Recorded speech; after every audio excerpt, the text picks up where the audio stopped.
Welcome to Sri atrocity channel. முன்பொரு காலத்தில்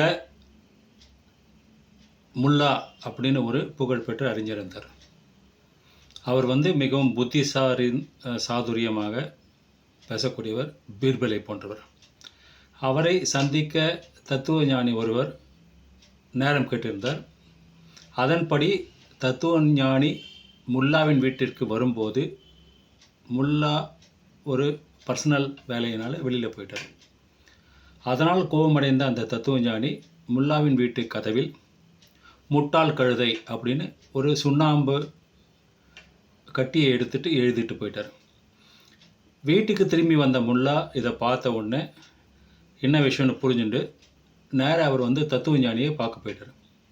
அந்த தத்துவ ஞானி முல்லா வரதை பார்த்துட்டு இவர் முட்டாள் கழுதைன்னு தான் வீட்டு கதவில் எழுதுனதை பார்த்துட்டு தான் கோபமாக வரார் நினைச்சார். ஆனால் முல்லா அவரிடம் பணிவாக சென்று, எங்கள் வீட்டு கதவில் பார்க்கும்போது நீங்கள் சென்றிருப்பது எனக்கு தெரிந்தது.